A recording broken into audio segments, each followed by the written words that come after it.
Olá, pessoal! No vídeo de hoje, vamos falar sobre a absorção de água, íons e nutrientes. Mas antes, gostaria de saber, você já parou para pensar sobre a importância desse processo? O que é exatamente absorção? Se você sabe, legal. Se não, te ajuda a entender. E para começar, vou explicar o que é absorção. O nome vem do termo latim absorptio, que significa capacidade que corpos têm de assimilar ou agregar algo a si. Exatamente o que ocorre no corpo humano. Nada mais, nada menos que um filtro de substâncias. E para entender mais, vamos falar como essas substâncias passeiam pelo corpo. Antes mesmo da mastigação iniciar, já temos liberação de enzimas digestivas na nossa cavidade oral, a famosa água na boca. Ao se iniciar a mastigação, já acontece a clivagem das primeiras macromoléculas. É o que acontece com os carboidratos, que formam alfa-glicoses, assim formando o bolo alimentar, uma massa contendo proteína, lipídios e águas, que descerá até o estômago pelo esôfago. No estômago, irá sofrer a ação da pepsina, que vai clivar as proteínas em aminoácidos, e também a liberação de ácido clorídrico, que garante a eficiência da enzima pepsina. E o bolo alimentar passa a ser chamado de quimo. O quimo, então, migra para o intestino delgado, onde vai sofrer a ação do suco pancreático, que vai neutralizar o seu pH. Também da bile, que vai emulsificar as gorduras, e o suco entérico, que vai terminar de clivar os glicídios e proteínas. Ao sofrer essas mudanças, essa massa, antes chamada de quimo, passa a ser chamada de quilo, e assim começa a absorção de nutrientes pelo intestino. E é no nosso querido intestino que a maior parte da absorção acontece. O intestino delgado possui aproximadamente 2,90 m de comprimento por 4 cm de diâmetro.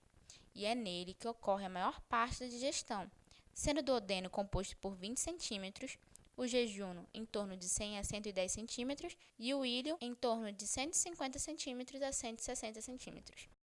Histologicamente falando, o intestino apresenta 4 camadas: a camada serosa, a camada muscular própria, a camada submucosa e a camada mucosa. Além dessas camadas, há outras estruturas presentes, como a prega circular e as vilosidades, que aumentam a superfície de contato com os nutrientes, otimizando sua absorção. Lembra do quilo? Pois é, o quilo é absorvido por estruturas presentes no intestino que são denominadas microvilosidades, que são essas projeções arredondadas que revestem a superfície interna do intestino delgado, ampliando essa área de absorção. Quanto às células microscópicas, vamos encontrar as células caliciformes, que são produtoras de muco, e as células intestinais. Morfologicamente falando, são células epiteliais colunares, que ajudam na absorção de nutrientes. O duodeno é a primeira porção do intestino delgado, e é nele que ocorre principalmente digestão química, junto da bile, do suco pancreático e do suco entérico, também conhecido como suco intestinal. Estes atuam sobre o quimo, que vem do estômago, para que não ocorra refluxo da bile e do líquido pancreático. Para o intestino delgado, há um esfíncter denominado esfíncter hepatopancreático. Ao término desse processo digestório, o conjunto de substâncias resultantes forma um líquido viscoso de cor branca chamado quilo. No jejum e no íleo, a digestão continua e grande parte dos nutrientes é absorvido pelo sangue. Vamos começar falando sobre a absorção de água. A absorção diária no intestino consiste em centenas de gramas de carboidrato, gordura, aminoácido e íons. Essa água é transportada pela membrana intestinal por difusão e essa obedece à lei da osmose. A água é necessária para que o quimo se torne isosmótico. Quando o quimo está hiperosmótico, a água faz um caminho oposto. Ela vai do plasma sanguíneo para o quimo, osmoticamente, para que o mesmo fique isosmótico ao plasma. Mas quando o quimo está suficientemente diluído, a água é absorvida através de mucosa intestinal pelo sangue das vilosidades. Outro tipo de absorção são de nutrientes específicos, como íons e vitaminas. Agora, vamos falar de absorção de íons, começando pelo sódio. O íon sódio é ativamente transportado pela membrana intestinal e, para prevenir a perda efetiva dele nas fezes, os intestinos precisam absorver de 25 a 35 gramas de sódio por dia. Sabe-se que a força motriz da absorção de sódio é o transporte ativo do íon das células epiteliais a partir das membranas basolaterais para os espaços paracelulares. Esse transporte ativo requer energia, que vem da hidrólise de ATP. Parte do sódio é absorvido em conjunto com os íons cloreto, onde o sódio se move a favor do gradiente do potencial eletroquímico, do quimo para a citoplasma das células epiteliais, através da borda em escova. Ele também é cotransportado através dessa membrana de borda em escova por várias proteínas transportadoras específicas, onde esses transportadores funcionam similarmente aos túbulos renais e oferecem ainda mais íons sódios para serem transportados pelas células epiteliais para os espaços paracelulares. Ao mesmo tempo, também fornecem absorção ativa secundária de glicose e aminoácido energizada pelas bombas ativas de sódio e potássio ATPase. A absorção de íons cloreto acontece na parte superior do intestino delgado. Ocorre de maneira rápida e se dá por difusão. Os íons cloretos seguem os íons sódio quando eles estão sendo absorvidos através do epitélio, gerando eletronegatividade no quimo e eletropositividade nos espaços paracelulares, entre as células epiteliais. Esses íons cloreto também são absorvidos pela membrana da borda de escova, de partes do íleo do intestino. O cloreto sai da célula pela membrana basolateral através de canais de cloreto. Já que grande quantidade de bicarbonato foi secretada para o duodeno, esse íon com frequência é reabsorvido no intestino delgado superior e de modo indireto. Mas como assim? Bom, quando os íons bicarbonatos são absorvidos, quantidade moderada de íons hidrogênios é secretada no lumen intestinal, em troca por parte de sódio. Os íons H+ se combinam com os íons bicarbonatos formando ácido carbônico, que se dissociam, formando água e dióxido de carbono. A água permanece como parte do quimo nos intestinos, mas o dióxido de carbono é absorvido para o sangue e expirado pelos pulmões. Íons cálcios são absorvidos ativamente para o sangue em grande parte do duodeno, e a absorção é bem controlada, o que supre a necessidade diária de cálcio no corpo. Temos fatores importantes para ocorrer a absorção de cálcio: o hormônio paratireoide e a vitamina D, onde esse hormônio ativa a vitamina D e esta intensifica a absorção do cálcio. E não menos importante, potássio, magnésio e fosfato. Bom, esses são outros íons que também podem ser absorvidos ativamente através da mucosa intestinal. No geral, íons monovalentes são absorvidos com facilidade e em grande quantidade. Por outro lado, íons bivalentes normalmente só são absorvidos em pequena quantidade. Felizmente, o organismo só necessita diariamente, em condições normais, de pequenas quantidades de íons bivalentes. As vitaminas são substâncias orgânicas classificadas em lipossolúveis e hidrossolúveis. As vitaminas lipossolúveis são vitaminas A, D, K e E, mais conhecidas como queda. São encontradas em alimentos como peixe, ovos, amêndoas e verduras como as cenouras. Já as vitaminas hidrossolúveis são vitaminas do complexo B e vitamina C, e que são encontradas no morango, laranja, leite e feijão. As vitaminas lipossolúveis, queda, são vitaminas solúveis em lipídios e outros solventes orgânicos, porém não solúveis em água. O mecanismo de absorção delas é o mesmo e junto com os dos lipídios. Para ocorrer, micelas se formam com sais biliares e produtos da digestão de lipídios e se agregam a essas vitaminas. Em seguida, são solubilizadas e absorvidas por difusão facilitada pelos enterócitos. Então, elas são transportadas através do sistema linfático até os tecidos onde serão armazenadas. São transportadas na forma de quilomicrons, através do sistema linfático e corrente sanguínea. As vitaminas hidrossolúveis são vitaminas solúveis em água, complexo B e vitamina C. Quanto a elas, a maioria tem a sua absorção regulada por outras vitaminas, ou por proteínas transportadoras no intestino delgado. A cobalamina, B12, difere um pouco, pois necessita do fator intrínseco.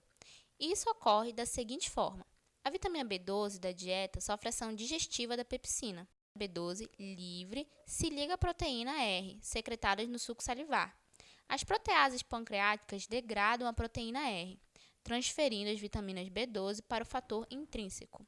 O complexo vitamina B12 mais o fator intrínseco é resistente à degradação das proteases e chega ao íleo para ser absorvido.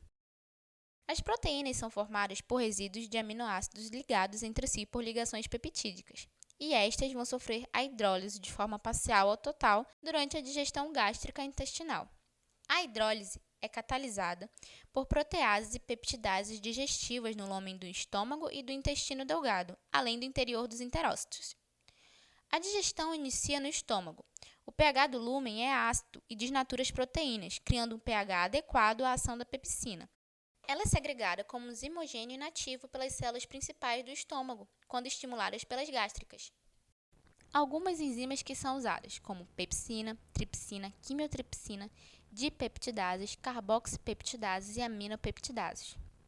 Sendo assim, dividido a absorção em 4 partes. Primeiro, o ácido clorídrico presente no estômago faz com que a proteína e pepsina presentes no alimento sejam desnaturadas, formando proteoses, proteonas e polipeptídeos grandes.